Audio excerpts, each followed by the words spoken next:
As we welcome you back here to High Stadium, we are set for baseball here in game number 2 as Jack Van Camp is on the mound. We go through the starting lineup for this Huron team as it will be Peyton Bischoff to lead things off. He's playing left field. Tegan Fitzer, the second baseman, will bat second. It'll be then Tyson Lean, the catcher, batting third. Dawson Rogers, the pitcher, will bat fourth.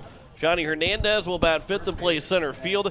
Lane Wenzel, the shortstop, batting sixth. Peyton Grace will bat seventh to play first base. Elliot DeVries playing third base, batting eighth. And Mason Davis is a right fielder as he bats ninth for this Huron ball club as they go against Jack Van Camp, who is going to be making his fourth start of the season. He is 2-2 so far in those 3 starts.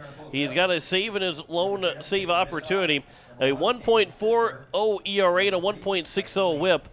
20 strikeouts to 14 walks. He's allowed 11 runs, but Greg, only 3 of those have been earned, so hasn't gotten the help for the defense that he probably would like, but for Jack Van Camp has been very solid as a super senior for this team. As the first pitch from Van Camp coming to Peyton Bischoff, and it's high for ball 1 at 7:02 as you're listening to KCCR Pierre Riverfront Broadcasting Station.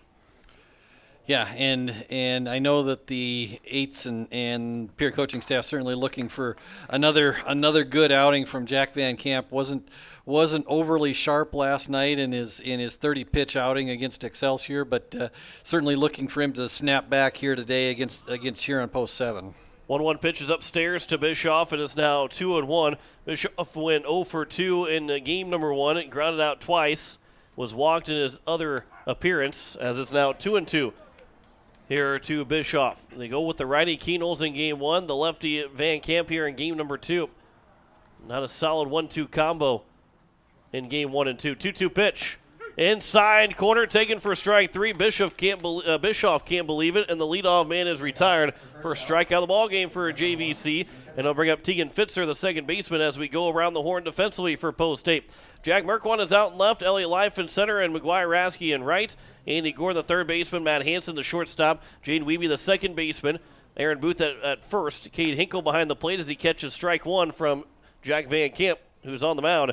Tegan Fitzer down in the 0-1 in the count as he went 0 for 3 in game number 1. 0-1 pitch. That one's popped up right side. Aaron Booth giving a long run for it, as well as the right fielder and McGuire Rasky, and Aaron Booth makes an over-the-shoulder grab near the right field bullpen. What a play from the first baseman Booth, and there's 2 down here at the top of the first inning. Yeah, and that's a play where as the first baseman you really just turn into an outfielder, and you really just play the ball like it's a ball that's hit over your head deep into some place in the outfield, and Booth just did a nice job going back on that ball, and as you get further into that bullpen, not only are on the AGTEGRA line, but you also have to wonder where those mounds are. As the 0-1 pitch is fouled back from Tyson Lean and is quickly 0-2. Lean went 0 for 2. He drew a walk in the 4th inning. That was the only time that Huron was able to get at least 2 base runners on. Here's the 0-2 pitch. Lean will ground that one foul. Boy, the on-deck batter, Dawson Rogers, is right next to home plate. I mean, he is 15 feet seemingly away from home plate, trying to get as close as he can to try and see the pitch coming in from Jack Van Camp. Here's the 0-2 pitch again to Lean. That one's upstairs. It's now 1-2. That might be the closest we've seen an on-deck hitter this season, and probably will see all season. Yeah, and he's close enough where probably would not be in harm's way necessarily from something that's hit, but there's a swing and a miss from Lean, and that will be a strikeout for Van Camp. 2 in the inning. 1-2-3 inning for Jack Van Camp. A quick one for the Eights. We head to the bottom of the first. No score between Pierre and Huron as the Eights are coming to the plate. You're listening to Post 8 Baseball here on KCCR and on YouTube at KCCR Sports.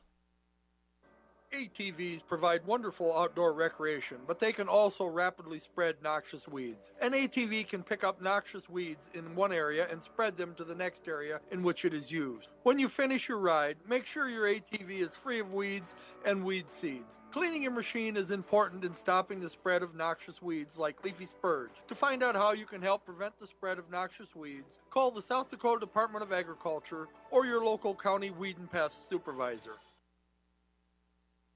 As long as you have a local cooperative, you'll never farm alone. At CHS Midwest Cooperative, our team is your team, ready to help you make the decisions that are vital to your operation. From the seed, plant health, and marketing the grain, to fuel to keep you running, the feed to supplement your herds, and the financing programs to make it all possible. We're here for you. Give CHS Midwest Cooperative a call today and let us show you the value of the co-op. Local, loyal, and trusted for generations. As we welcome you back, bottom of the first inning, Post 8 and Huron tying 0-0. The 8s having their first at-bat here in the bottom of the first. Jaden Wiebe will lead things off as he's playing second. Elliott Life in center, batting second. McGuire Rasky, the right fielder, will bat third. Andy Gordon, the cleanup hitter, playing third base. Kate Hinkle, the catcher, batting fifth. Aaron Booth, the first baseman, batting sixth. Gary Nedved, the DH, he'll bat seventh. Jack Merkwan, the left fielder, batting eighth. And Matt Hansen, the shortstop, batting ninth. He had the National League lineup for Post 8 in game number 1, but we'll have the American League style lineup with Gary Nedved being the DH for Post 8 as they will go against Dawson Rogers.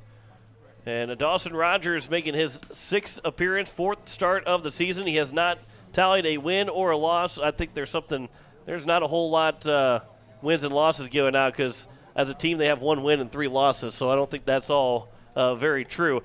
But Rogers has an ERA of 5.33 and a WHIP of 1.83. He has most of his runs that he has given up have been earned. 16 runs, 15 of those have been earned. He does walk near about 1 per strikeout. 28 strikeouts, 21 walks. He has also hit 3 men, so a free pass just about every time he strikes someone out for Dawson Rogers as he'll deal with this Post 8 lineup. And Greg, for Post 8, you got 8 hits in that first game, but you really want to swing the bat well and get timely hits and get a lot of base hits and maybe fill up the scoreboard here in game number 2 against Huron. And as you look at the numbers for Dawson Rogers, certainly one of the top 4 or 5 pitchers on this Huron roster. But the thing that stands out to me is that he gives up almost 1 run per inning, but he strikes out about almost a batter and a half per inning. So we'll see if the eight's bats can handle Dawson Rogers tonight. First pitch is grounded over to the first baseman, and he'll be played by the first baseman. Grace flips to Rogers covering, and the leadoff man is retired in 1 pitch, and it will bring up Elliott Life with nobody on, 1 down. 100 degrees at first pitch here in game number 2. Again, 8s are wearing the black tops with the green numbers, green lettering across the front, green accents around the armpits.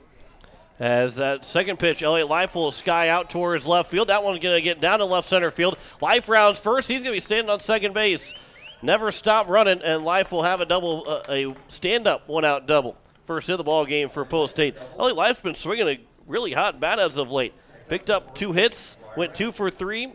Actually went 2 for 2. Been on base all 3 times in game 1. He picks up right where he left off with a 1-out double to bring up McGuire Rasky. 8's wearing the gray pants, black and green caps, and again for Huron, black tops, orange numbers on the back, orange lettering, orange script across the front saying Post 7, and with orange down both sleeves. White pants with orange stripes, and then black caps with the orange bills. 1-0 pitch is upstairs, and it's now 2-0 here to McGuire Rasky. In game number 1, Rasky went 0 for 1. He walked twice, and he reached on an error. He was thrown out trying to stretch what was a single, go from first to third, and got thrown out. Rasky will pop that one out and out of play, and it's now 2-1.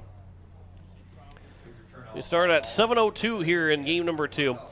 Potentially the final regular season home game for Post 8. It all depends on what Harrisburg does in their 4th of July tournament. If they will play on that Monday, we will not play on Monday here at Hyatt Stadium. But if Harrisburg is eliminated, I would assume at any point, whether they play Sunday or not, or Sunday night or not, that they will be here Monday to play a doubleheader against Post 8. Here's a 2-1 pitch. That's outside. Now 3-1 here to McGuire Rasky.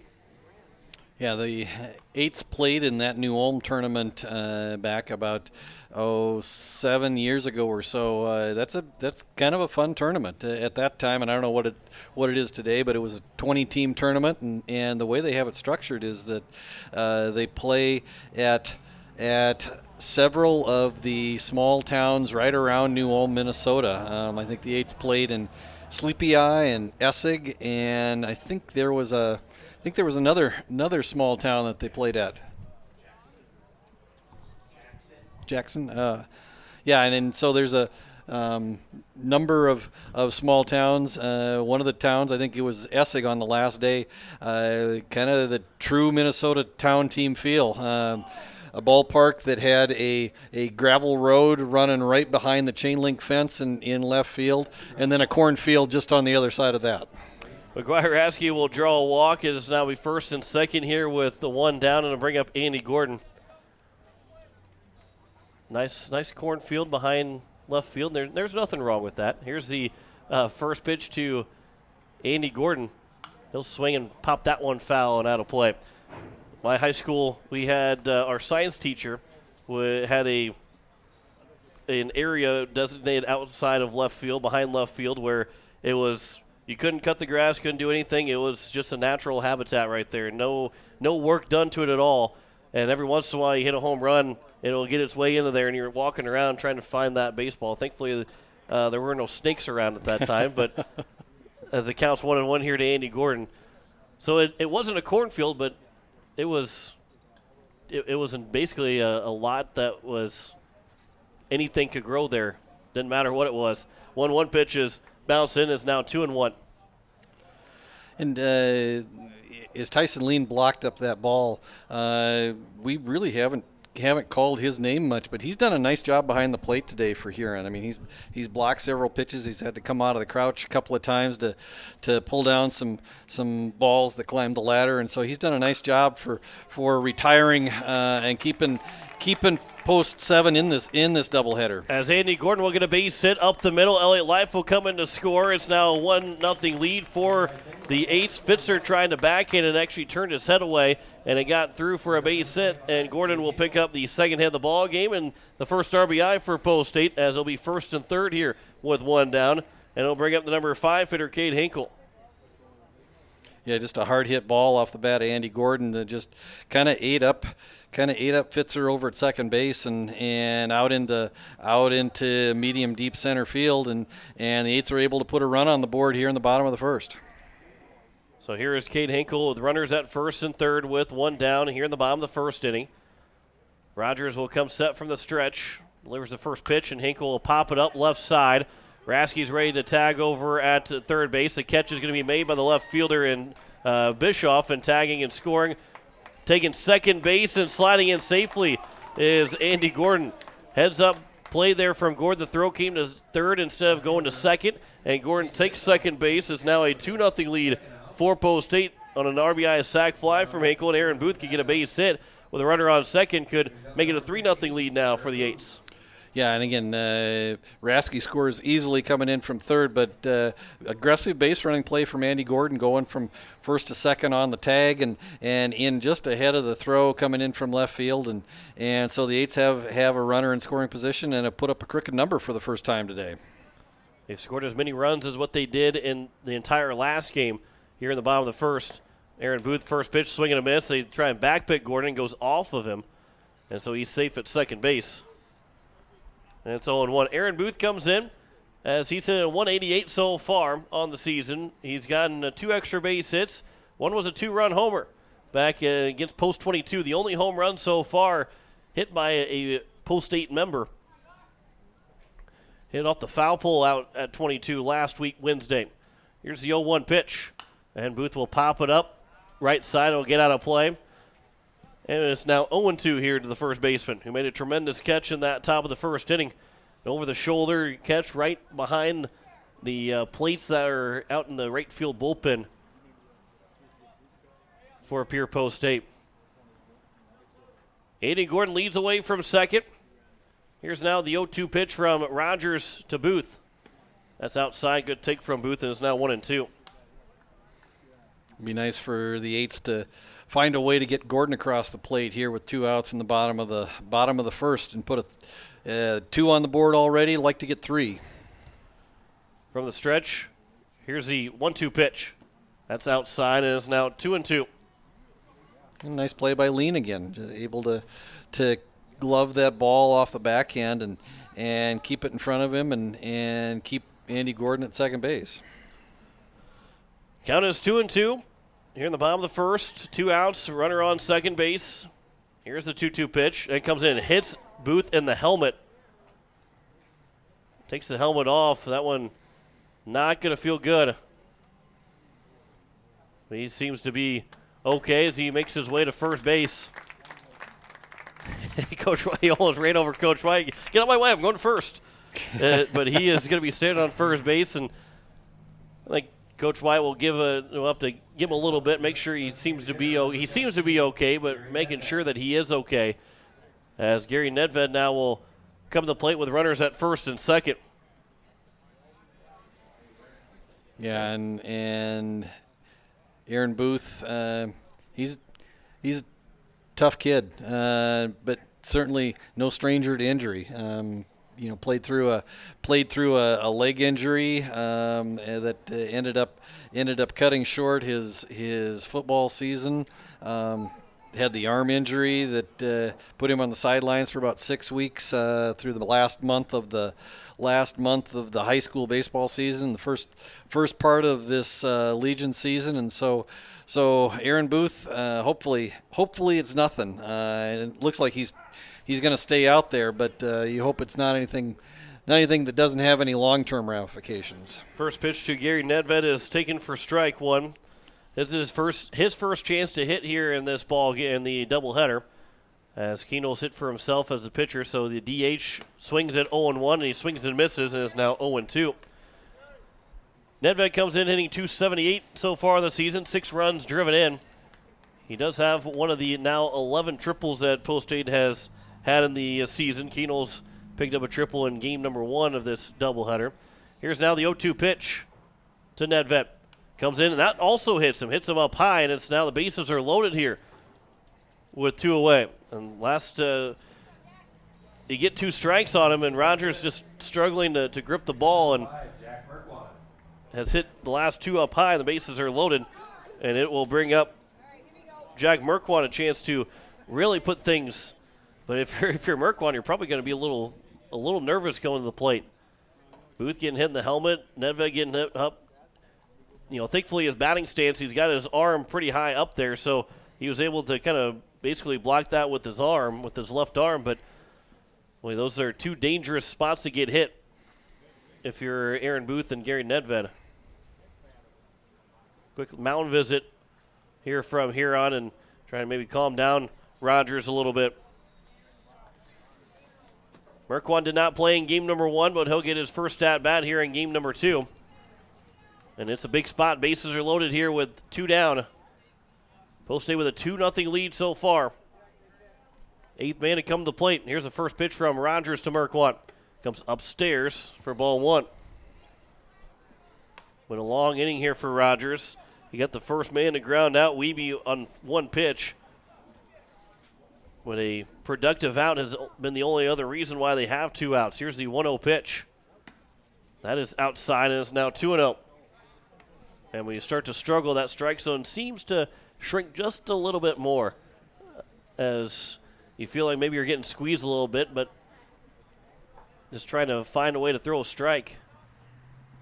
Here's the 2-0 pitch now to Merkwan. Also upstairs, and it's 3-0. They backpick to second, and Booth is safe at second base. The ball got away from the second baseman, Fitzer.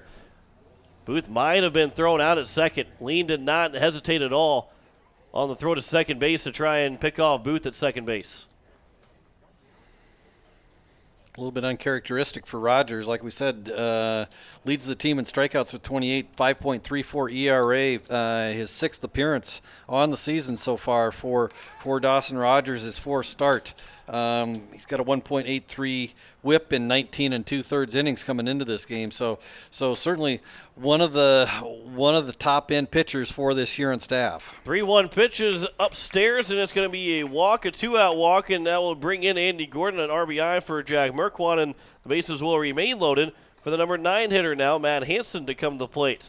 3-0 lead here for the A's. They've scored more runs in this inning than they did in game number 1, although they still won the game.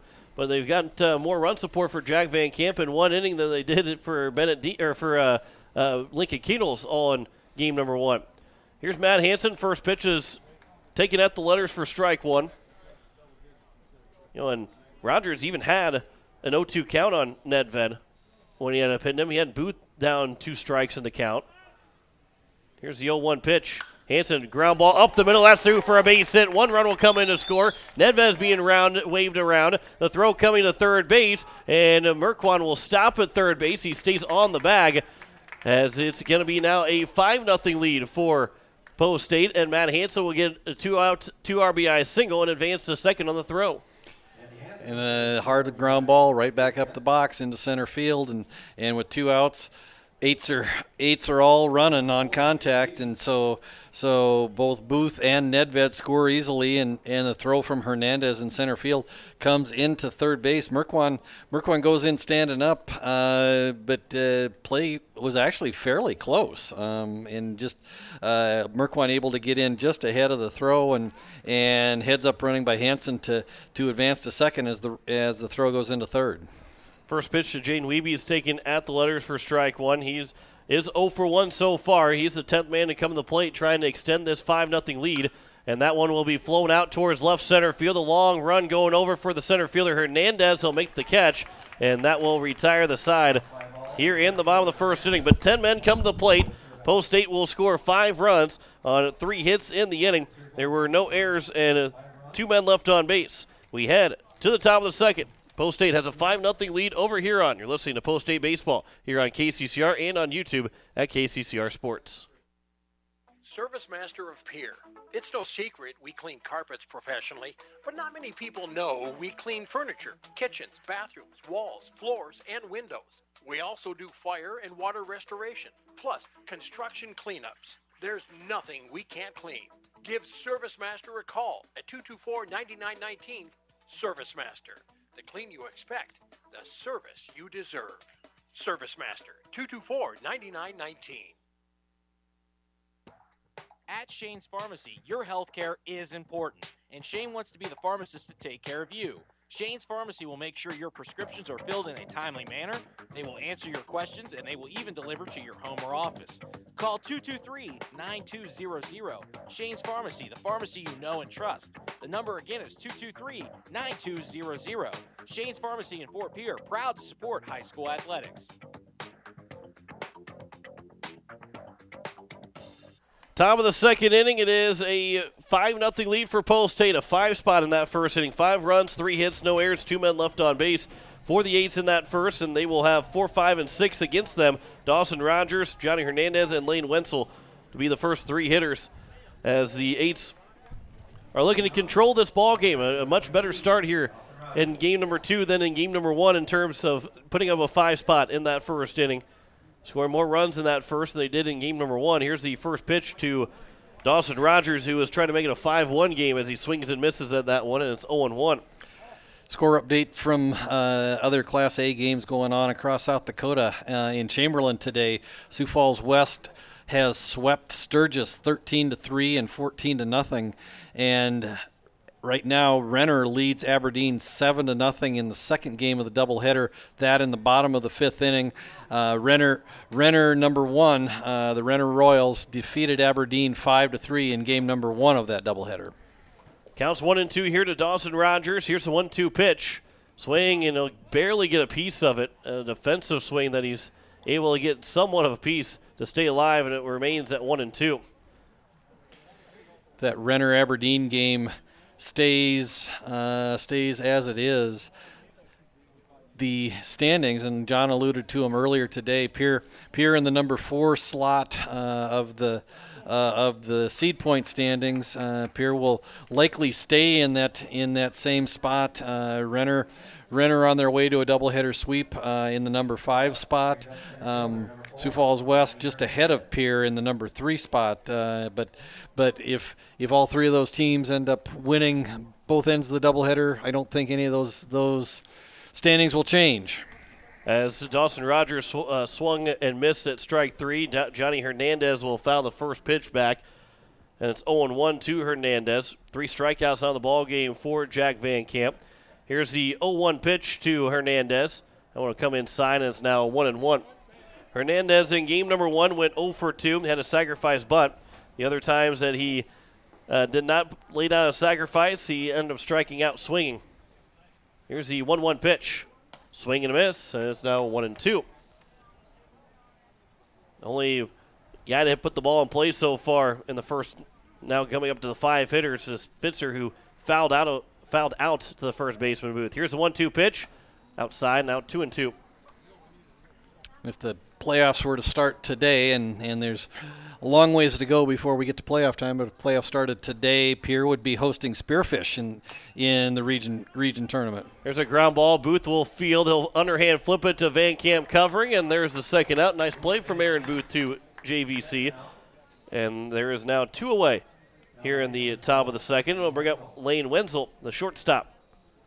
It was a nice play by Booth to come in and try to pick that ball before it short hopped him, and was able to get at it just before it hit the ground a second time as he came in on the grass, and then made a nice underhanded flip to Jack Van Camp covering first base for out number 2.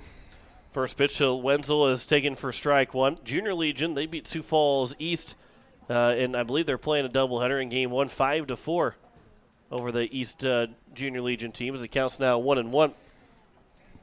Junior Legion has been playing pretty well. They're hosting the state tournament, so they're already in the state tournament. They don't need to play their region round, as the 1-1 pitch is on the inside edge, now 1-2.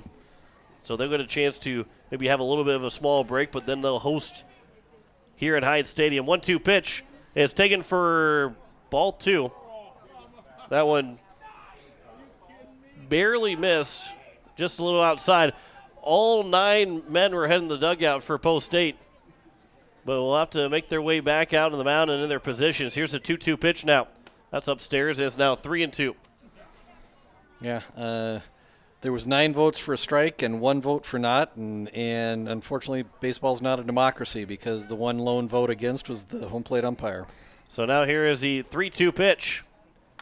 There is a slow chopper back to Van Camp. He'll turn and throw, and it'll be a 1-2-3 inning again for Jack Van Camp. We head to the bottom of the second. Post State leads at 5-0. You're listening to Post State Baseball here on KCCR and on YouTube at KCCR Sports. CommTech in Pierre invites you to come out and check out their expansive showroom. It's filled with everything you need to thrive in today's technology-dependent world and a knowledgeable staff to guide you through. CommTech has TVs, computers, personal electronics to commercial electronics, anything to fit your technology needs. The experienced professionals at CommTech can guide you through any questions you may have. Whether you struggle with technology or live for it, CommTech can help you find exactly what you're looking for. CommTech will even install and service what they sell, so you don't have to worry once you get your products home. CommTech, located at 1601 North Lowell Avenue behind Walmart. Check them out online at CommTechPlus.com. South Dakota didn't always have a capital, or even a permanent settlement for that matter. There wasn't always a river city on the Missouri River. And before First Dakota filed the first charter in 1872, there wasn't always a bank in South Dakota. Every timeless institution, tradition, and thriving business was started somewhere by someone who had a dream and the passion to make it happen first. What will be your South Dakota first? Visit firstdakota.com/first. Member FDIC. As we welcome you back here to Hyde Stadium, bottom of the second, Post State has a 5-0 lead. John Wickler alongside Greg Dean, Elliott Life, McGuire, Raskin, and Andy Gorby, the first 3 hitters, 2, 3, and 4. Yeah, we're in the bottom of the second. We got 2, 3, and 4 to lead things off. Post State had 10 guys come to the plate and scored 5 times with those 10 guys at the plate as they lead at 5-0. Life, Raskin, and Gordon all reached base in their first at-bats or first plate appearances. So they're looking to continue that here in the bottom of the second. Elliott Life will lead things off, and Greg, he's been swinging the bat really well. 3 for his last 3, and all 3 coming here in this doubleheader. But he's worked his way in the lineup hitting-wise that really you can't take him out because he's been hitting the ball so well, especially early on the spring season. Kind of struggled to hit the ball during the spring season, but has really turned things on here in the middle part of the Legion season. Yeah, 3 for 3 today raises the average. Elliott Life came into today hitting 207, and that 3 for 3 day so far has got him all the way up to 281 right now. First pitch is outside for ball 1. He's thrown the ball really well lately for Post State. He's hit the ball well, has been out in center field quite often as they'll foul that one off of his leg, and it's now 1-1. little bit outside of the listening area, but there is a severe thunderstorm warning for southeastern Tripp County right on the Nebraska line until 7:30 p.m. Central Time. Storm capable of producing 1-inch hail, 60-mile-an-hour winds headed to the east at 30 miles an hour. So I think any storms that are in the area are probably going to be south of us today, from what I saw in the Storm Prediction Center maps. Yeah, I think most of it should stay south, but of course if we do get one in the listening area, that News Director Zach Nelson will be on the FM stations until we are done, as the 1-2 pitch is just a bit outside. They're just a bit high, and it's not 2-2.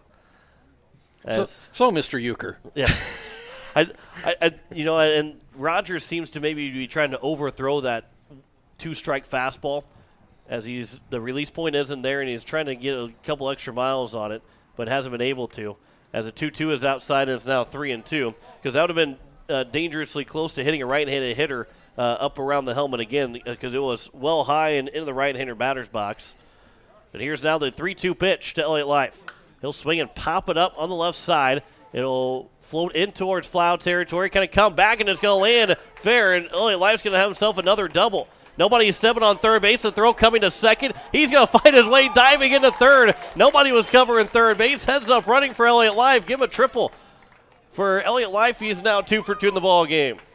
Yeah, and just a heads-up piece of running. A hustle double, just a pop fly that goes into medium deep left field, but right on the left field line. And so DeVries, the third baseman, Wenzel, the shortstop, and Bischoff, the left fielder, all kind of converge over on the left field line. And when the throw came into, there's a ground ball for the first baseman, Grace. He's going to try to win the race to get McGuire-Raskey out, but he does bring in another run on the RBI ground out. 1 out here in the bottom of the second, and it's now a 6-0 lead for Post State.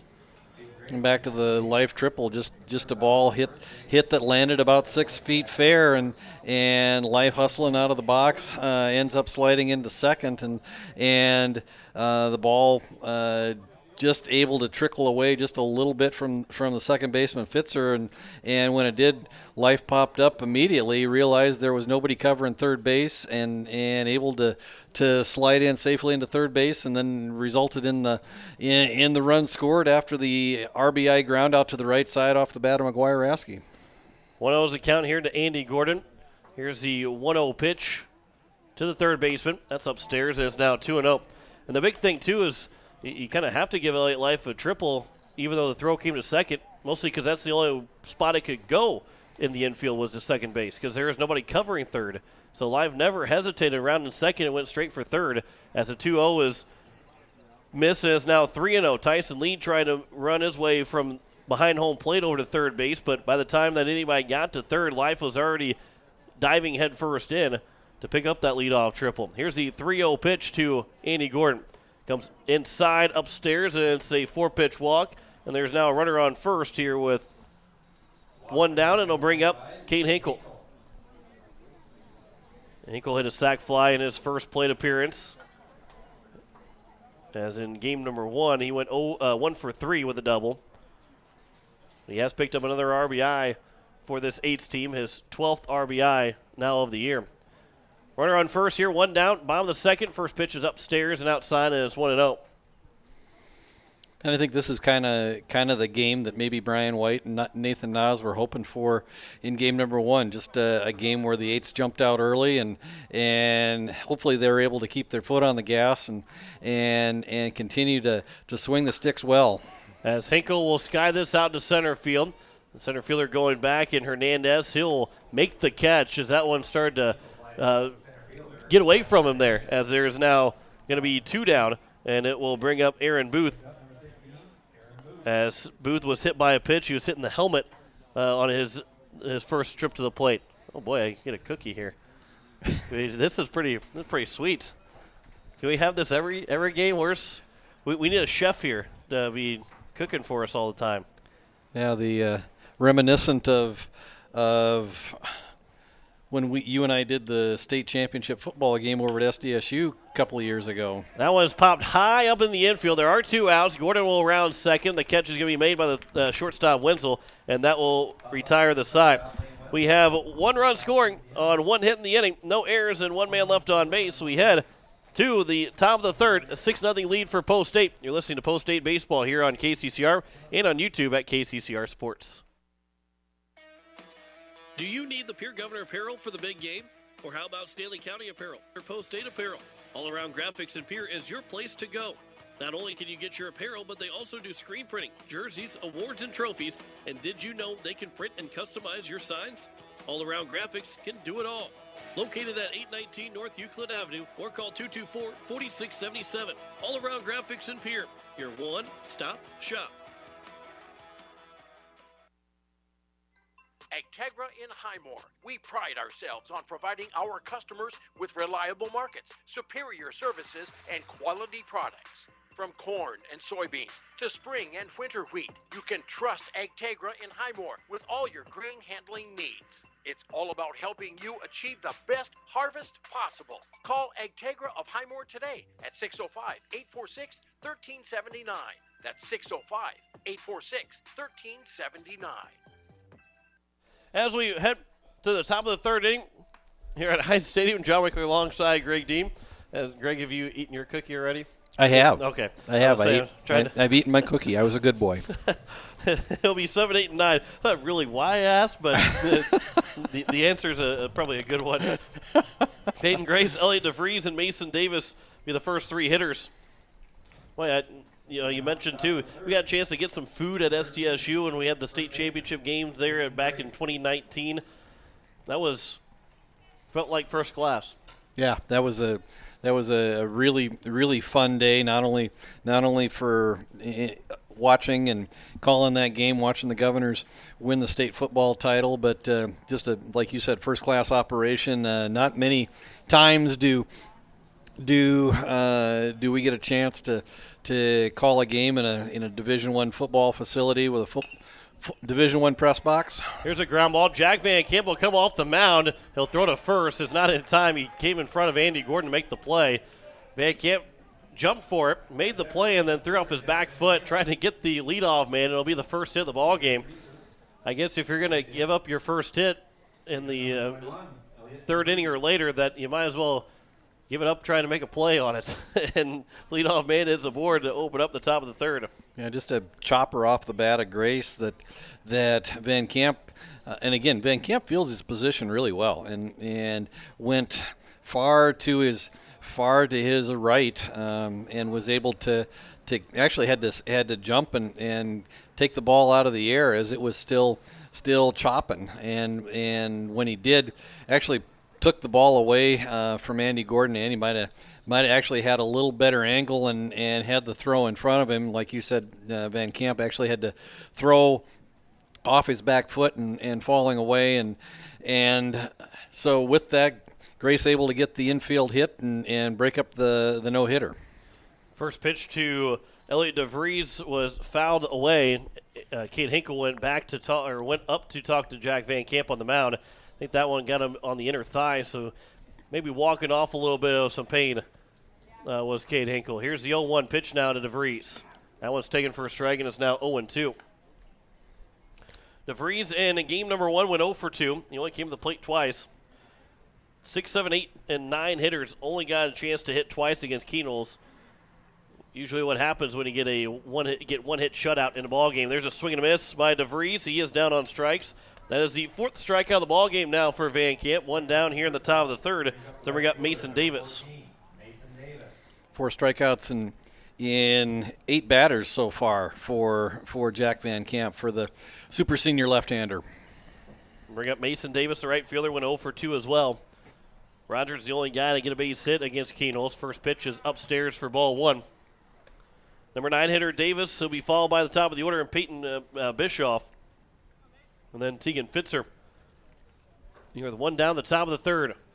1-0 pitch is fouled back, and it's now 1-1. Back in 2014, was it? I believe it was 2014. I got a chance to call a state championship football game from where at that point it was still the St. Louis Rams, and got a chance to be in St. Louis in their facility. We played the first game of the day. There's 3 that were going to be played. Runner takes off, swing and a miss, a throw to second, and Weeby can't short hop it. It'll go to second center field, but LA Life backing it up, so a stolen base for Peyton Grace. And there's going to be a runner on second now. It counts 2-1. But we got done with our game, and, of course, we weren't really going to stick around because, for me back in the day, actually it was 1-2 count here. It was a swing and a miss by Davis. Back in the day, a drive from St. Louis to my hometown, that was a ground ball. That one might have had a couple of different hops over to Gordon. It seemed like he wasn't very comfortable fielding that ball over at third. Went off of his glove and ends up being runners now at first and second here with one down. Will be charged an error to Gordon. And it'll be first and second, one away for the top of the order now, Peyton Bischoff. Yeah, just kind of a ball that maybe had a little extra spin on it, and unfortunately for the Eights, resulted in an error on Andy Gordon, and so now just for the second time today, Huron has two runners on here now in the top of the third, runners on first and second, and one out. First pitch was fouled away by Peyton Bischoff. Here's the 0-1 pitch. There's a chopper back up the middle. We feel it by Wiebe. He'll flip to second for one. Back to first is not in time. And it'll be a fielder's choice and be now first and third here with two away. Just the second time in the doubleheader now that Huron's got a runner at third base. And Jaden Wiebe with the flip to Matt Hansen covering the bag at second actually might have had a better option, and that would have been to tag Davis going to second and then turn around and try to turn just a 4-3 double play. But they got the out at second base. That's a big one. Two outs on the board now here in the top of the third. First pitch is outside to the number 2 hitter, Tegan Fitzer. But to finish the story here real quick, that we were leaving an hour and a half drive from St. Louis back to my hometown. Seemed like a really long drive. Now as I live in South Dakota, that seems like we barely got in the car kind of drive. But we left right after the game was over, and as we were leaving, guys in their nice big chef hats were coming in to start cooking meals for all the media guys. They're going, really, we couldn't have been the second or third game? Come on now. 1-1 pitch is upstairs and is now 2-1 to Fitzer, who's 0 for 1. That's one of those memories that sticks in my head of, really? That couldn't have worked for us? Here's a 2-1 pitch upstairs and it's now 3-1. Yeah, just shows you the beauty of patience. Just hang around a little bit more, enjoy the scenery, hang out in the press box for a while, and could have gone home with who knows, probably they were probably cooking prime rib that night, you know. I see. I was not thinking about anything that was being cooked. So now you said they're cooking prime rib. You've ruined my night. That's probably what it was. Tyson, sorry. Yeah. I'm going to turn your mic down now. Tyson Lee's coming to play with the bases loaded and 2 outs. You've now been excommunicated from the press box. Yeah, he just had to say that. First pitch to Lean is upstairs for ball 1. Lean struck out swinging in his first and only at-bat so far in the ball game. Bases loaded here, 2 away. Here in the top of the third inning. Best chance for Huron to get on the scoreboard for the first time in a doubleheader. A 1-0 pitch is fouled back and is now 1-1. And if you're in post 7, Tyson Lean is the guy you want at the plate. Leads the team with a .318 batting average, second on the team in RBIs, and leads the team in runs scored with 13. And Lean does not like that second strike call. It came on the inside edge. He backed away, got called a strike, and he quickly turned around to his third base coach. Not happy with that strike call. But now he's down the count 1-2, and here is the 1-2 pitch. That was taken upstairs and is now 2-2. And I don't know that Jack Van Camp agreed with that strike call, because he was about 4 steps off the mound when he realized that it was called a ball. So Deuce is wild here with the bases loaded. 2-2 pitch, swing and a miss. Pitch in the dirt. He's tagged out, and that will retire the side here in the top of the third inning.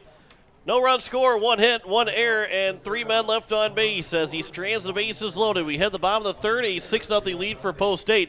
You're listening to Post 8 Baseball here on KCCR and on YouTube at KCCR Sports. Are you building a new home or remodeling the old? Adding a fireplace can make a house a home. Olson Plumbing in Pierre carries a full line of heat-a-lator fireplaces. Whether your taste is traditional or contemporary, Olson Plumbing has a great selection of heat-a-lator fireplaces that will fit any style. Whether you're building new or updating, call Olson Plumbing. Heat-a-lator fireplaces, the first name in fireplaces. Olson Plumbing in Pierre is your source for the industry's largest selection of indoor-outdoor fireplaces, either gas or wood, and outdoor fire pits. Stop by their showroom at 2803 East Wells or give them a call, 224-6436. Ferding Electric has a long history of doing electrical work the right way. Economical service, professional work, and customer satisfaction is why they can say that. Ferding Electric can do residential, farm, and commercial projects. Doesn't matter if they are charged with new construction or a remodel project, they get it conducted. Contact the staff at Ferding Electric at 224-8684. They can light a spark into your next project. Ferding Electric, 224-8684. As we head to the bottom of the third inning, Post State will have for them 7, 8, and 9. Gary Nedved, Jag Merkwan, and Matt Hansen. Might reach his base back to the top of the order. As, again, Tyson Lean has made the last out in the first and third inning and has to go back to get the equipment on before he can come back out on the field, as he's been the catcher, and he is slowly making his way out back behind home plate.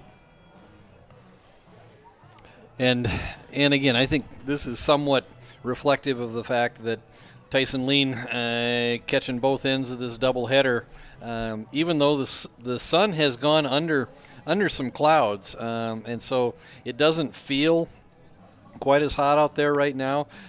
It's still 100 degrees, and to catch both games of a doubleheader in 100-degree heat, I mean that can be a little bit of a challenge, and we've seen it so far out of both Tyson Lean from Huron and Cade Hinkle from Post 8.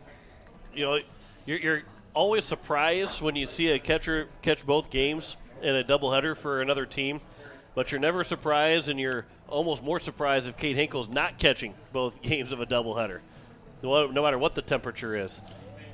And it'll be a little bit of a shock to the system when Brian White next year has to write another name in ahead of the number two spot on the order, 2 being the catcher spot in the numbering system, 1 for the pitcher, 2 for the catcher. So I think that's just a habit that he's fallen into, and we'll have to recircuit the brain sometime next year.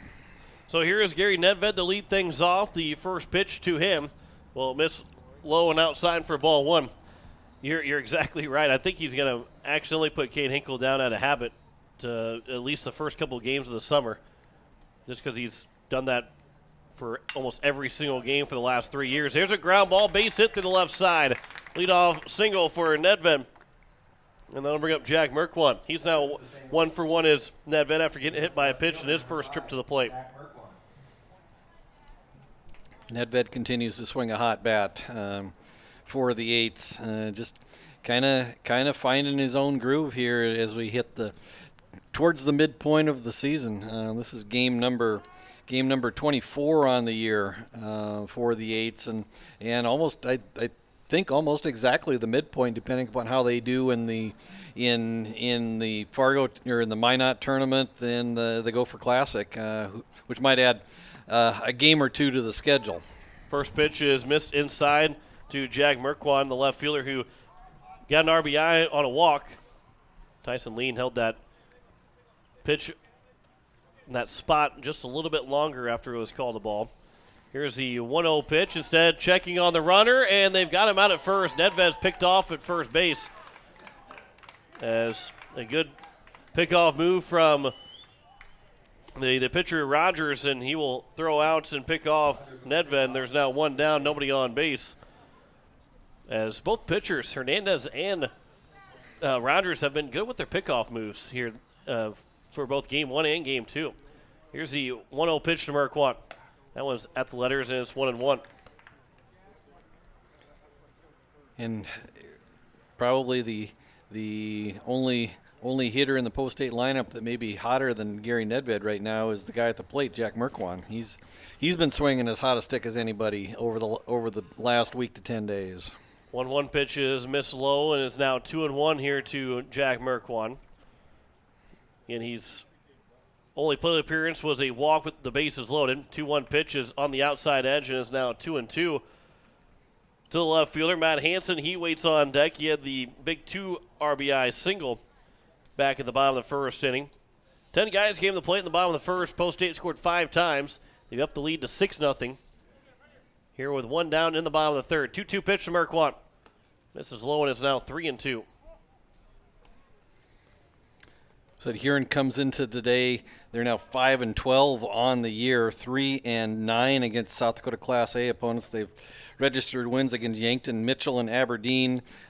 Split those doubleheaders with Yankton, Mitchell, and Aberdeen, and then lost both ends of a doubleheader against Renner, and then have lost single games to Sioux Falls East and to Harrisburg. And unfortunately for Post 7, they are currently on a 7-game losing streak. 3-2 pitch was missed low to Marquardt, and that will be a 1-out walk. And it'll bring up Matt Hansen, who is 1 for 1 so far in this ball game. Here's the first pitch to Hansen. There's a ground ball to the left side. It'll be off the glove of the third baseman DeVries. A throw to first is not going to be in time. It'll be the first air charge to a Huron in the ball game. And it'll bring up the top of the order with Jaden Wiebe now to the plate. He was looking for his first hit. He's looking for his first hit in total of this doubleheader. He's 0 for 6 so far, 0 for 2 in this ball game. Does have an RBI. He drove in what was the game-winning RBI all the way back in the bottom of the first after Keno's tripled to lead off that bottom of the first inning. Here's the first pitch to Wiebe. Swings and pops it up on the left side. Going in is the left fielder. Bischoff will make the catch, and there's now 2 down. And it will bring up Elliott Life, trying to score at least another run, trying to keep from a 0 to being up on the scoreboard for Post State. Eights with 5 in the first, 1 in the second for their 6 runs on 5 hits so far for the Eights here in game number 2 after that 2-0 win in the first game of the doubleheader tonight. First pitch to Elliott Life. He'll swing and ground that one over to the first baseman off of his glove. Life will be at first base. Marquardt thought about trying to score, but he does come far off of the third base bag, but he'll stay at third base. It'll be the second error in the inning, and it keeps the inning alive for now the number 3 hitter, McGuire Rasky. Yeah, a ball that just had a lot of topspin on it and just kind of came up on Peyton Grace, the first baseman, and wasn't able to knock it down. Just got behind him,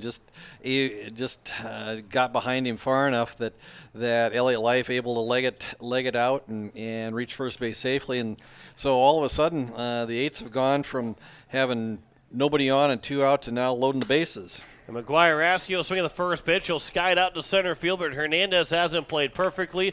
He'll make the catch, and that will retire the side here in the bottom of the third. No run score, no hits in the inning, 1 hit in the inning, 2 errors, and there were 3 men left on base. We head to the top of the fourth. Post State has a 6-0 lead over Huron. You're listening to Post State Baseball here on KCCR and on YouTube at KCCR Sports.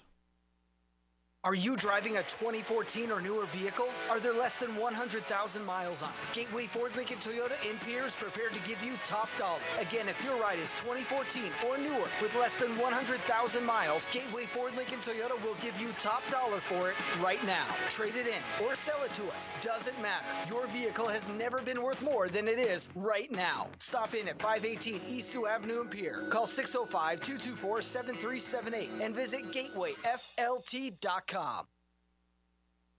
Overhead Door Company of Pierre is a locally owned business specializing in the sale, service, and installation of residential and commercial garage doors. They provide quality, dependable products with constant service and the peace of mind you need. Overhead Door is one of the most recognized and most respected brand in the garage door industry. For installation and repairs, call Overhead Door Company today at 224-6200. That's 224-6200.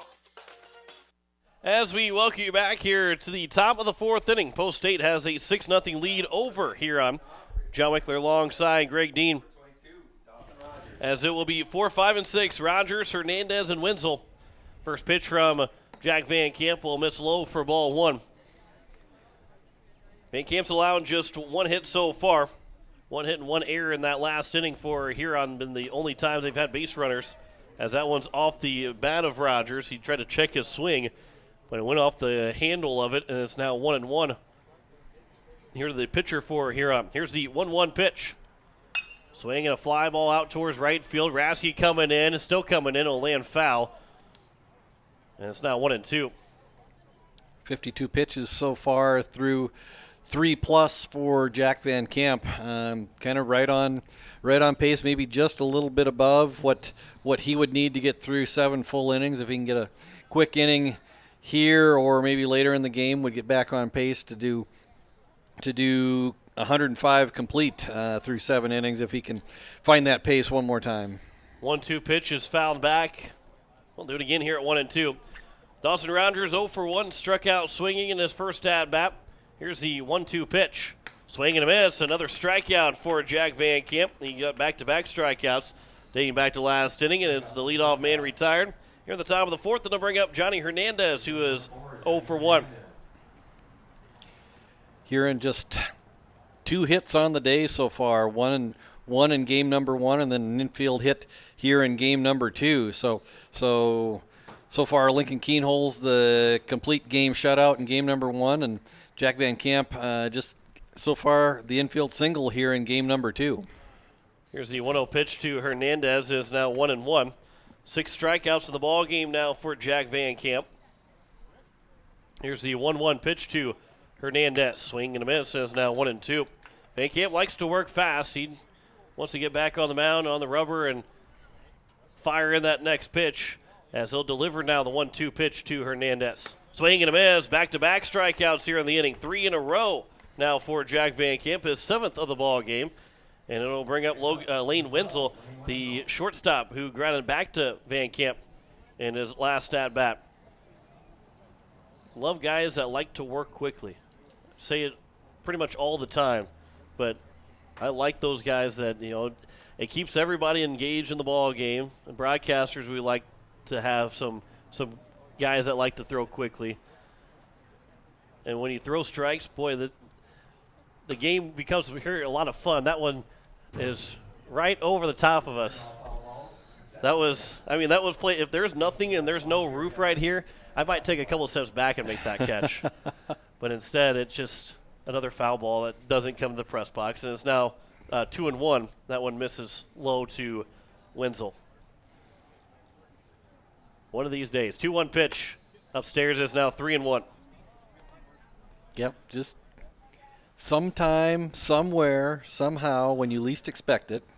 I was not expecting that until it started to get close.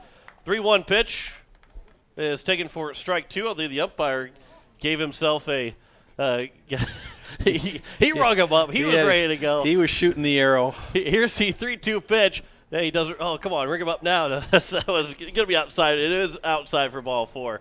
And there's a runner on first base with 2 away.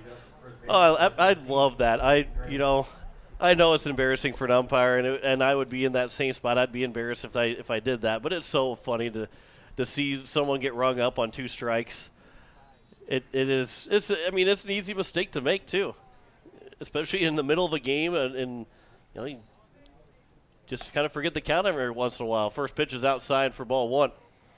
Yeah, every umpire has a counter in their hand, and usually they're on spot on with the counters 99.9% of the time, but every once in a while you miss a pitch or you get a pitch ahead of yourself, and the counter doesn't match up with what the count is, and that's what happened a couple pitches ago. 1-1 pitch, a swing and a miss, and it's now 1-2. Here to Peyton Grace, who has the lone hit so far for this Huron team. He and Rogers in that first game, the only 2 guys with hits. 1-2 pitch. That one will miss low, and it's now 2-2. Jack Van Camp works from the far left side of the rubber as you're looking towards the pitcher's mound. The third base side of the rubber just barely has a toe on that third base side of the rubber. Here's a ground ball right back to Van Camp. He'll throw to first to retire the side. Here in the top of the 4th. No runs, no hits, no errors, and 1 man left on base. You are listening to KCCR Pierre, a Riverfront broadcasting station. We played 3.5, 6-0 lead for Post State. You're listening to Post State Baseball here on KCCR and on YouTube at KCCR Sports. Wondering what to do with the pitted and rutted drive? B&B Equipment will get you covered. Wanting to put something down the ground? B&B Equipment will put a hole in your project. Need to even up that property? B&B Equipment can fill that need. B&B Equipment can deliver all your gravel and material needs. B&B Equipment is here for all your excavation needs. Contact B&B Equipment, 224-6727. A contractor here for you. That's B&B Equipment, 224-6727. Innovation. It's right here. Avera St. Mary's Hospital keeps care local for you and your family, offering comprehensive care that has earned 4 out of 5 stars by the Centers for Medicare and Medicaid Services in hospital performance and safety. Avera St. Mary's world-class care is further supported by advanced technology, 2-way video e-consults, 3D mammography, and a state-of-the-art birthing center, so you and your family don't have to go anywhere else, because innovation lives right here in Pierre. Learn more at avera.org/news. As we head to the bottom of the 4th inning, it is a 6-0 lead for Post State, as they will have 4, 5, and 6. Andy Gordon, Cade Hinkle, Aaron Booth. He might reach his base. It'll be Gary Nedved, Jag Merkwan, and Matt Hansen. They'll round out that order to get back to the top of the order. Andy Gordon is 1 for 1 so far, an RBI single back at the bottom of the 1st. He walked in the 2nd. He'll get his 3rd chance to come to the plate against Dawson Rogers here in this bottom of the 4th. A 6-0 lead for the Eights, as they're looking for a doubleheader sweep. Rogers has thrown well so far, but those 6 runs, especially that 5-run first inning, is what has gotten Huron in trouble of falling in a doubleheader sweep, although there's still half a game left, unless Post State's able to put up a 4 spot here in this bottom of the 4th. Here's the 1-0 pitch to Gordon. That's upstairs, and it's quickly 2-0 to leadoff man in the order. Or I guess a leadoff man here in the inning. Cleanup man in the order. Here's the 2-0 pitch from Rogers. A curveball that will buckle Gordon. Takes it for a strike, and it's now 2-1. I think Gordon was sitting on a fastball there trying to find one in the zone. Here's the 2-1 pitch. That's upstairs, and it's now 3-1. And a big hitter's count here for Andy Gordon, with the leadoff man here in the bottom of the 4th. Here's the 3-1 pitch. That's upstairs, a leadoff walk for Gordon. Second time he's been issued a free pass, and it will bring up Cade Hinkle. With the runner on first, nobody down here in the bottom of the 4th inning. So just scrolling through my Twitter feed in between innings, Mike Tauchman, for the left fielder for the San Francisco Giants, was 1 pitch away from becoming a line shot, base hit for Cade Hinkle out in the left field. Gordon will stop at second, station to station here, and there's runners at first and second with nobody out. Tauchman 1 pitch away from tying the Major League record by striking out 6 times in a single game. And on the pitch that would have been the 6th strikeout of the day, hits a 3-run home run. Wow. I guess that's one way to try and make up for the 0 for 5 strikeout performance. I think we looked it up. Well, did we look it up last year? First pitch goes behind Booth. And it's taken, I guess, outside for ball 1. But, you get the hat trick after 3 strikeouts, the golden sombrero after 4 strikeouts. There is something for a 5 strikeout game, and I cannot remember what it is.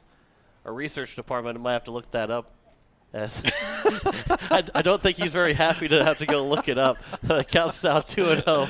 Yeah, the head of the KCCR Analytics and Research Department is not up to the task right now. You can see it in the head dropping that he doesn't get paid enough to be the head of the research department. That will hit Booth again. So the bases are now loaded here with nobody out, as it will bring up Gary Nedved to the plate. Is the platinum sombrero, is there a 1 for 6 strikeout game? We'll see if maybe we can get some research for 6, as we'll have a mound, maybe you having a pitching change as well. Oh, we might actually have it, Olympic rings might be the 6th strikeout. Yep, Olympic rings. Spencer Kelly actually had that one. No? Oh, Olympic rings are or platinum sombrero. For 5? Yeah, a horn refers to a player striking out 6 times in a game.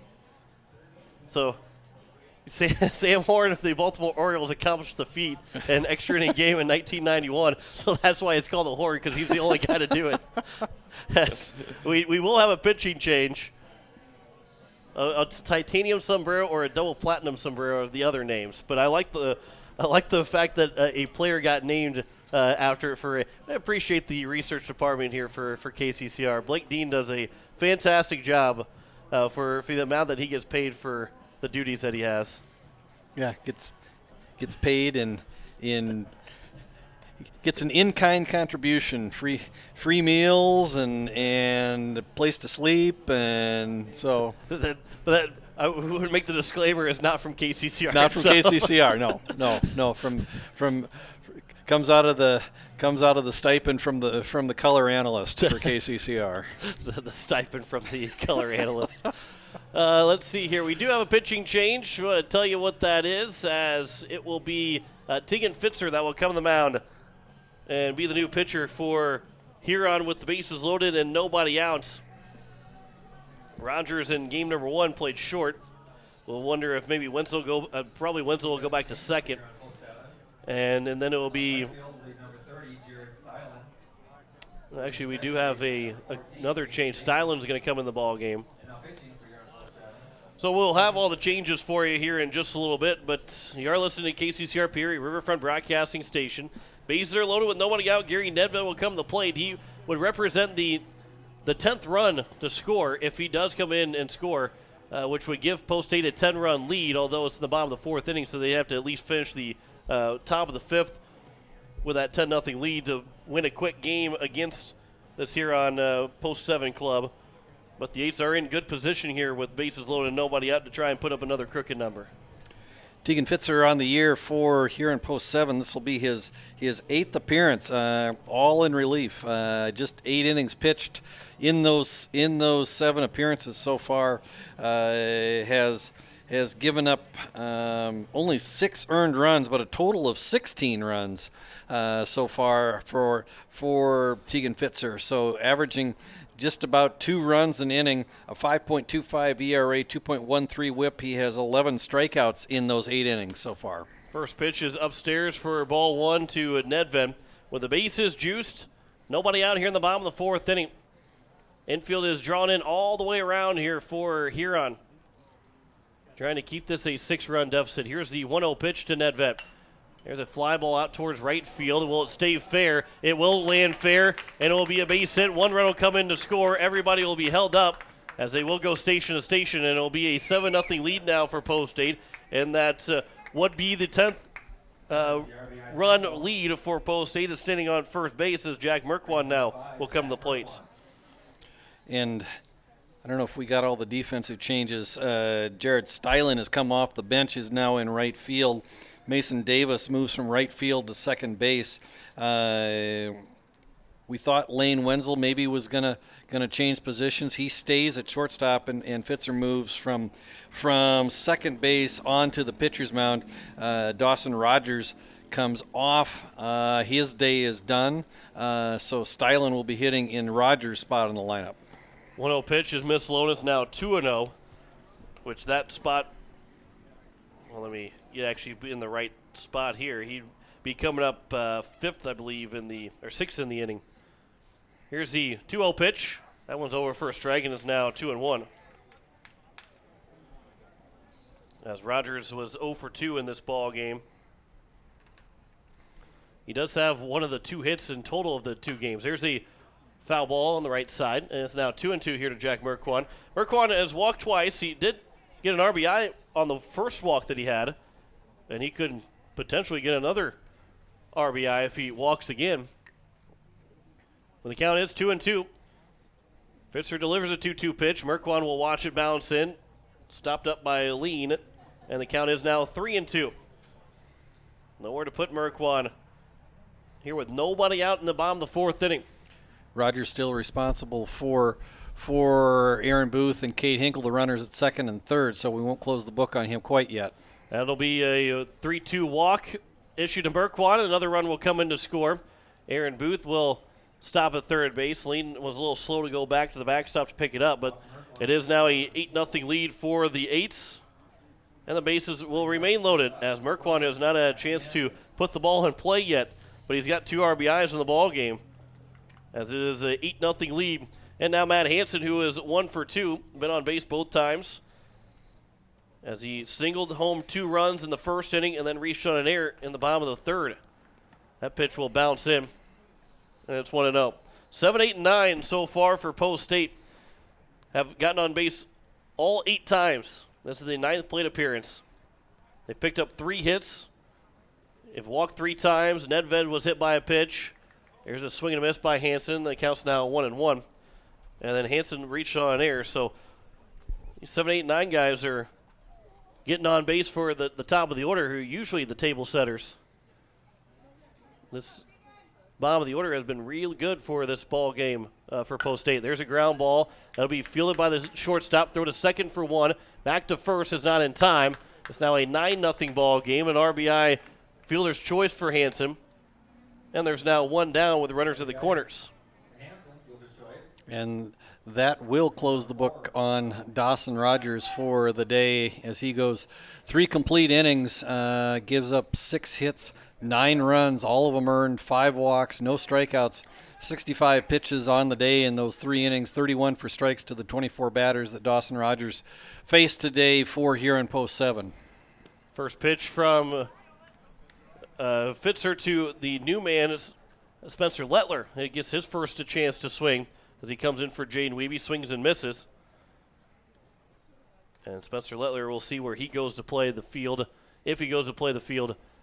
0-1 pitch is taken for a strike. It's now 0 for 2. Been dealing with a little bit of some shoulder problems, but also was on a mission trip down in Mexico last couple of weeks. That's why he has not been available to play for Post State. Here's the 0-2 pitch, and Lettler will foul it out of play. And it will get across Capital. And the count remains at 0-2. Nedved, again, represents that run to make it a 10-0 lead. So Post State could win it in the top of the 5th if Nedved's able to come in and score in this inning. 0-2 pitch is taken for strike 3, and Lettler is down on strikes. And that'll be the second out now, and that'll bring up Elliott Life trying to drive in Nedved. Yep, one hit away from possibly putting the Eights in a position to end this game early via the mercy rule. Eights up now 9-0 here in the bottom of the 4th. 9 runs, 7 hits, 1 error for Post State.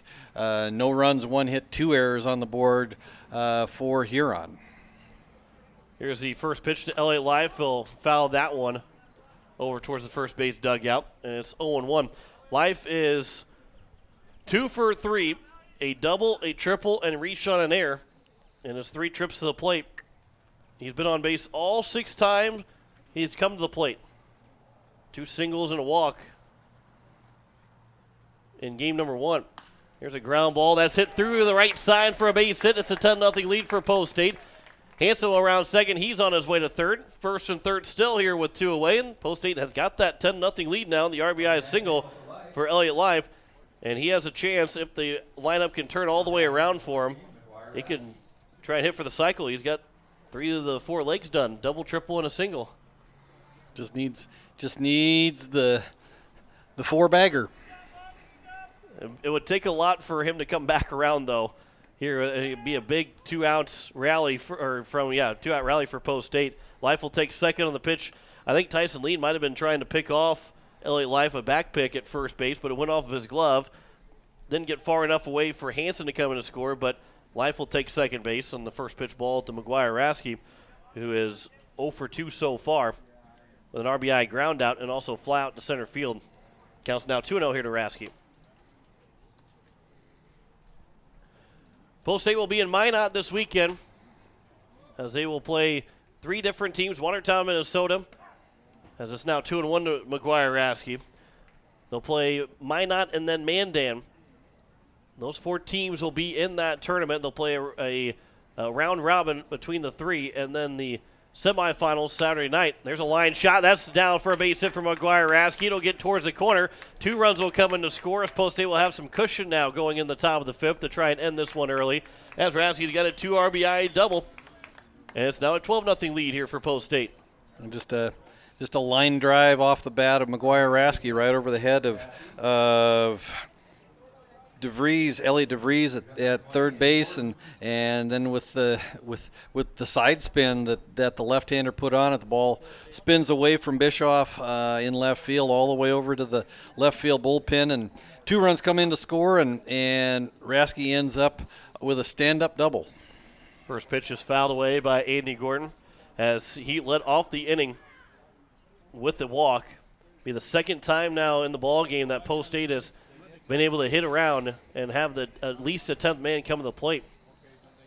0-1 pitch, it will get to the backstop. Rasky will take third.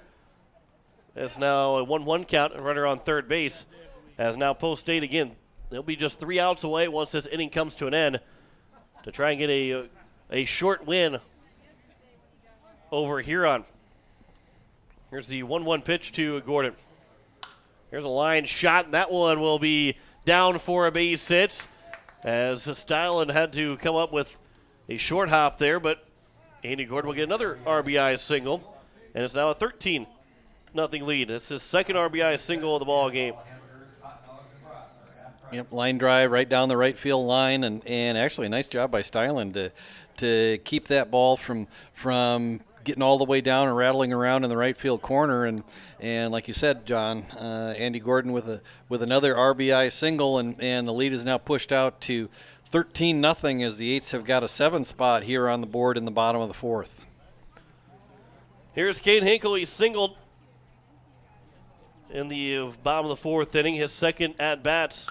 He'll line this one to center field. Going back is Hernandez. He will make the catch, and that will put an end to this bottom of the 4th inning.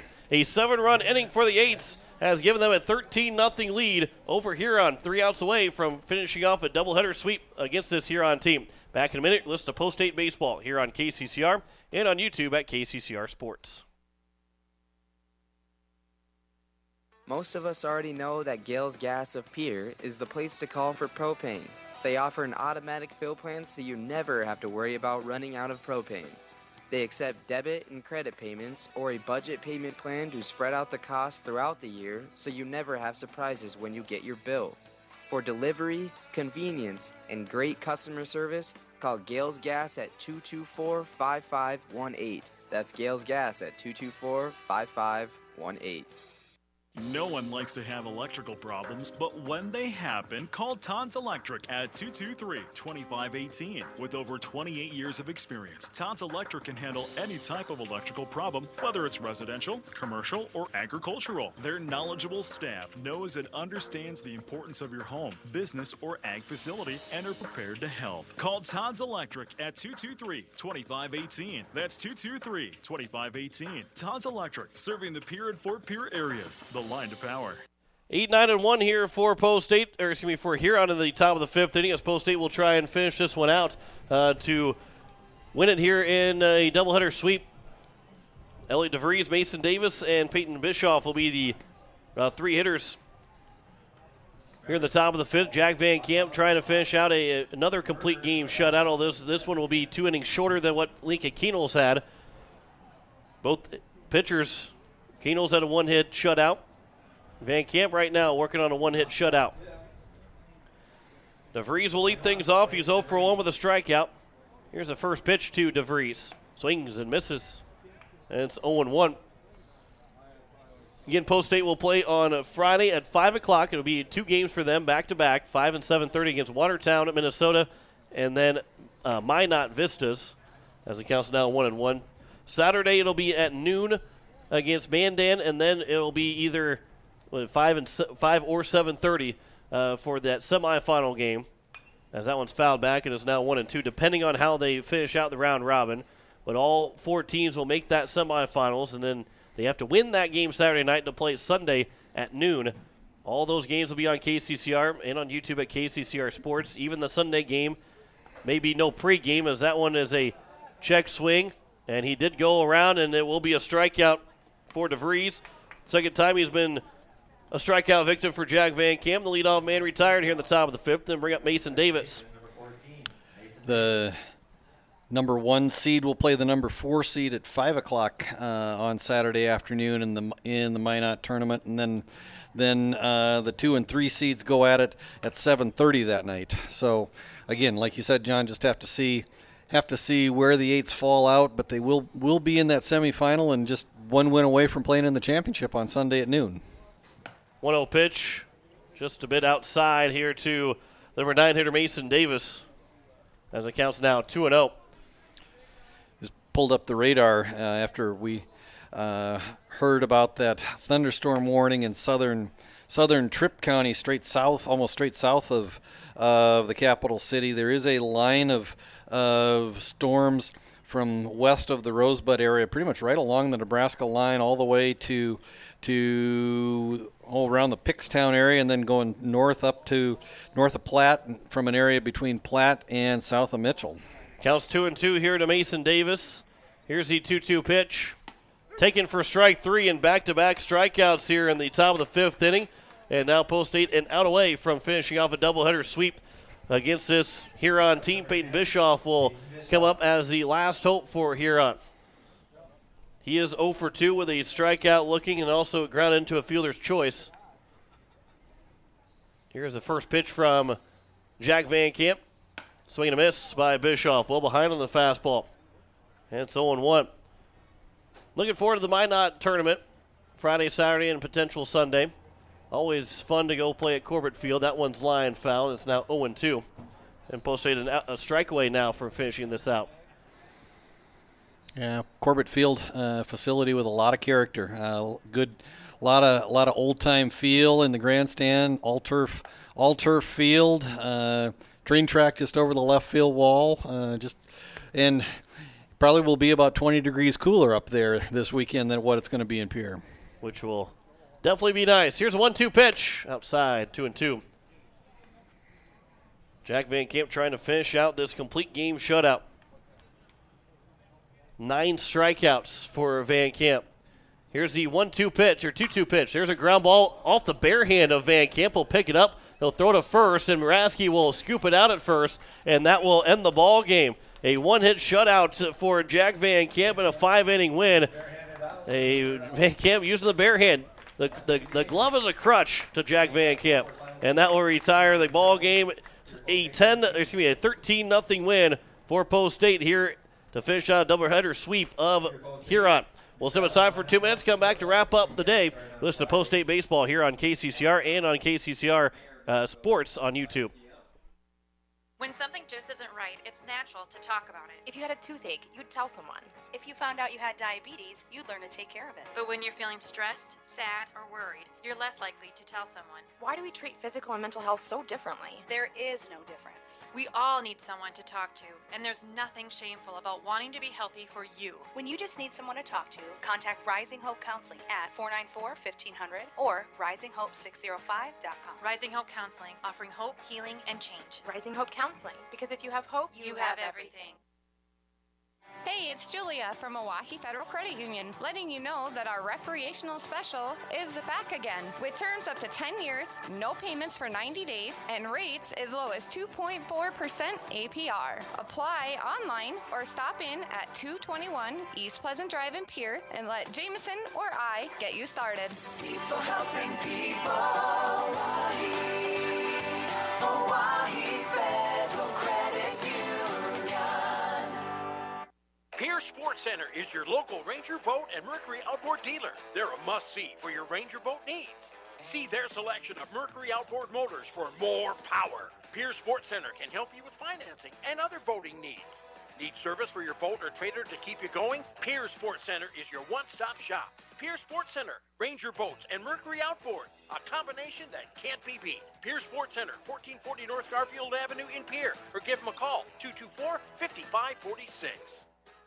When you want the best prices and best selection, go to Wegner Auto in Pierre. The certified sales staff at Wegner Auto will provide you service after the sale and how to get easy financing. Check out their website, WegnerAuto.com, or stop in. They have the best prices and won't be undersold. Wegner Auto has the region's largest selection with over 280 new and quality pre-owned vehicles. GM certified pre-owned vehicles give you peace of mind with their 12-month or 12,000-mile bumper-to-bumper warranty and 5-year or 100,000-mile powertrain warranty. Log on to WegnerAuto.com or stop by Wegner Auto in Pierre, South Dakota's oldest auto dealer since 1907.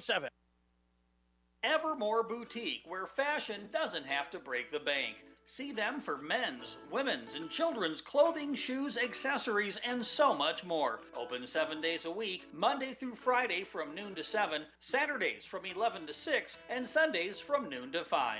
Visit Evermore Boutique, located at 104 South Pierre Street in Pierre, or give them a call today, 605-494-0194. That's Evermore Boutique in Pierre.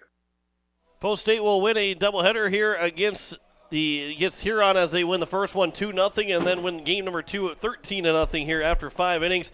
As the Eights will improve now to 15-9 on the season. Excuse me.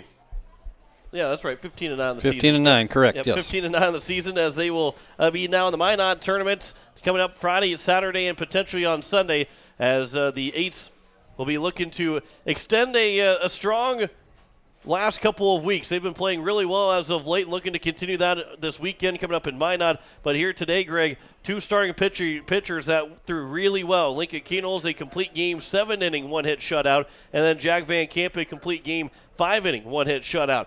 When your 2 pitchers limit the other team to 1 hit a game, you put yourself in a good spot to win every single time out. Yeah, 2 hits on the day for Huron, and just a couple of first game we called it workmanlike, just a performance that just not a lot of real excitement going on with that game, but a very solid performance from Lincoln Keenholz. And then bats came alive, and in the second game, 13 runs on 10 hits in game number 2 for the Eights, and they will hit the road on Friday morning, head to Minot for a weekend series of at least 4, maybe 5 games, and hopefully they come home healthy and able to hoist a big trophy. That would be good here for Post State, as it was in this ball game, these 2 ball games, 2 runs, 8 hits, no errors in game number 1 for the Eights. They left 9 guys on base, but in game number 2 they scored 13 runs, 10 hits, 1 error, and they had 7 men left on base as they take that doubleheader sweep over Huron. And again, a 1-hit shutout from Lincoln Keenholz and a 1-hit shutout from Jack Van Camp to finish out that doubleheader sweep for the Eights here, as we bring up Coach Nathan Nas to talk here after this ball game. Coach, first off, well, your 2 starting pitchers had a pretty good day on the mound. Yeah, they threw really well. They threw a lot of strikes. First time Lincoln's thrown in a while, so it was good to see him go out there and compete well. And then Jack was a little upset with himself after not being able to find the zone with the short amount of pitches he had yesterday, so we knew he was going to throw well. You guys picked up 2 wins, a 2-0 win in game number 1.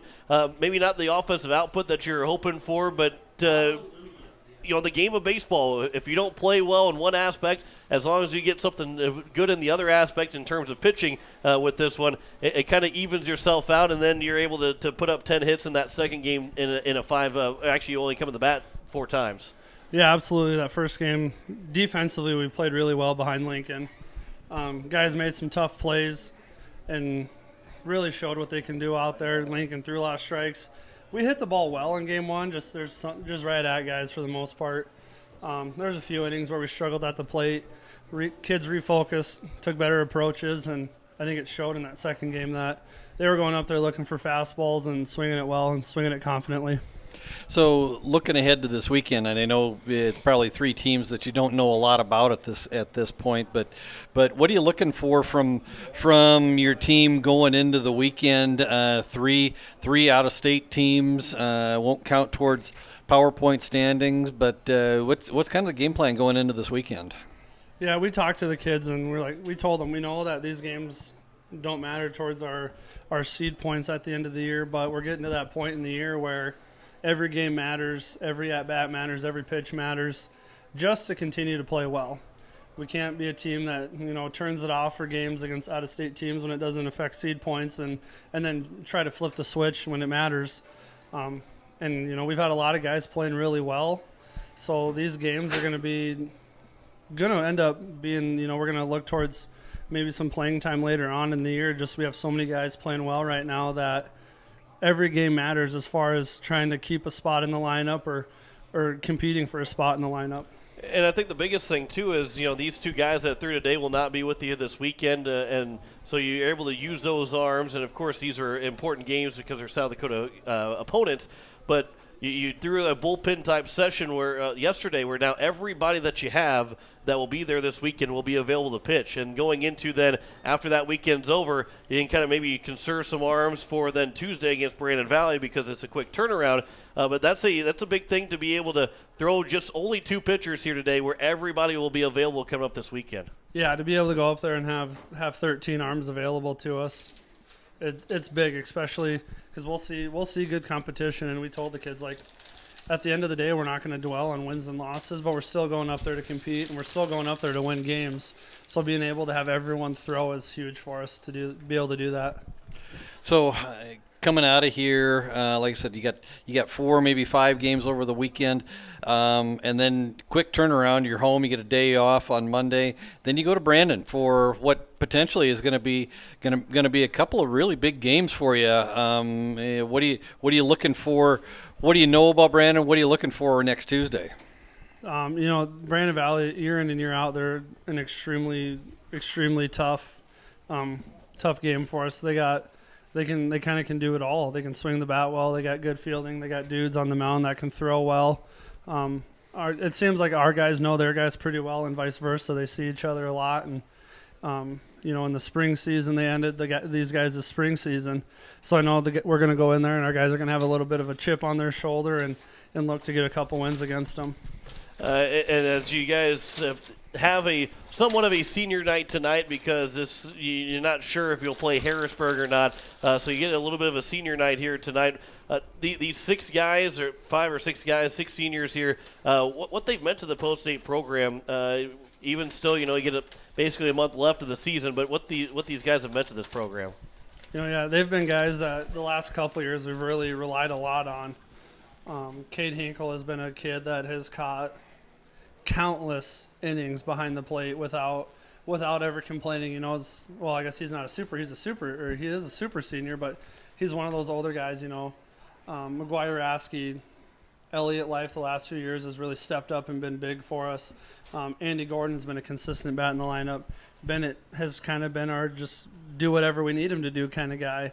Last year he played a little bit of outfield, first base, third base, pitched. This year he's kind of made the same rotations, and all these guys have played where we've asked them to. Isaac Pollock comes in and always throws well for us on the mound this year and has really been probably our top guy as far as pitching goes. So just those guys showing up to work every day, whether it's games or practice. Aaron Booth has been a guy that has been dealing with an injury all year, but he still shows up, a lot of energy, always makes things fun, and hopefully here he can continue to get healthy. He's been throwing a couple bullpens so far, and he just keeps working and rehabbing just to do what he can to get back in the lineup as much as possible to help his teammates out. And then this year we've really relied on them to be leaders for us just because it's kind of a new role for some of them, and they've stepped to the plate and done really well for us. So now that you're at the halfway point of the season, what have you found out about this team? What are you going to work on going forward as you try to hit the peak? Because you want to be hitting your peak third week of July as you go into region tournament. But right now, you've won 13 of your last 17. 3 of those 4 losses have come to out-of-state teams. So right now you're playing really well on paper. But just from the press box looking down, it looks to me like even though you're playing well, you still got room. You got still room to improve. Yeah, absolutely. A lot of it at this point is coming down to just doing the little things right.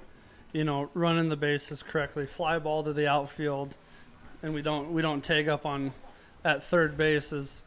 I think with the amount of older guys we have, and then there's sometimes Coach White and I got to remember just at least to address those small things every now and then. So as long as we continue to improve on those small things, on those little things, just making sure we're getting our feet set on a throw to first base, pop fly to the outfield if there's runners on, getting behind it so we can come in and make a throw if need be. Just really working on those small things, working those fundamentals, and I think as long as we can keep improving on those things, I'm liking our chances to host some region games here with the chance to go to state. A final question here for you as we get into Minot this weekend. What's going to be what's that one thing that will lead to a good weekend? What's going to be in yours and Coach White's eyes that you have a successful weekend in Minot? I think if just going up there and competing to the best of our ability. At the end of the weekend, yeah, we want to win games, but if even if we lose games but we play well, those are going to be things that we can't really hang our heads about, because the games don't matter towards those playoff points. So just continuing to build and do those little things correctly, and just cleaning up those small things, playing hard.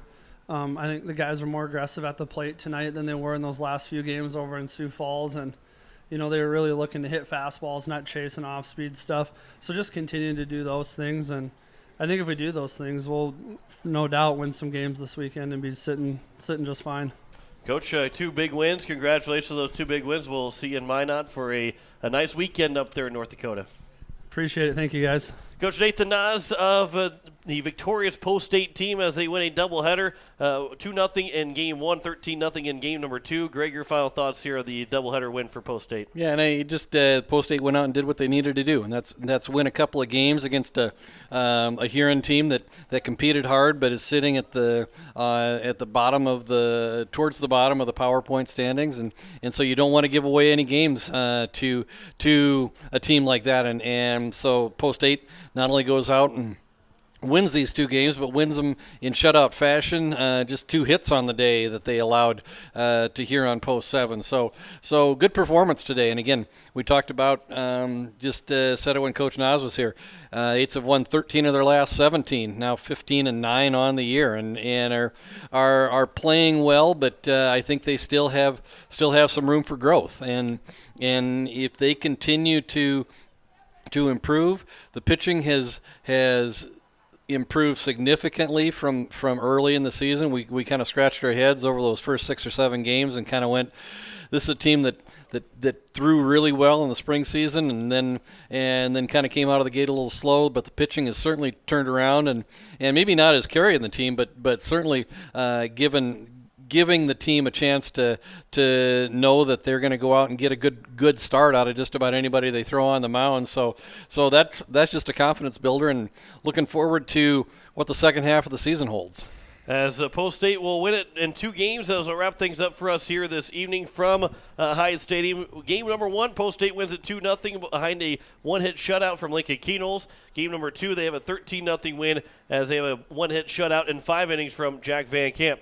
For Spencer Kelly, our technical producer back at the station, Great Dean to my right, John Winkler here as Post-State wins it in a doubleheader. They win 2-0 over Huron in Game 1, 13-0 in Game number 2, as we say so long from Hyatt Stadium. You've been listening to Post-State Baseball on KCCR and on YouTube at KCCR Sports. Post-State Baseball is brought to you by Evermore Boutique, Wagner Auto, Oahe Federal Credit Union, ServiceMaster, Rising Hope Counseling, Todd's Electric, Pierre Sports Center, AirTech, Gales Gas, Avera, Bank West, B&B Equipment, Overhead Door Company, Gateway Ford, Lincoln, and Toyota, Farting Electric, Olson Plumbing, AGTEGRA, All Around Graphics, First Dakota National Bank, CommTech, Shane's Pharmacy, Black Hills Federal Credit Union, Midwest Cooperative, South Dakota Weed and Pest, Nystrom Electric, Dakota Sprinkler, Lamb Motor, Kathy Sunshine Properties, Sioux Nation, Kruger Contracting, Home Care Services, and Fisher Rounds. Join us all season long for Post-A Baseball on KCCR and on YouTube at KCCR Sports. This has been a special presentation of Riverfront Broadcasting Sports.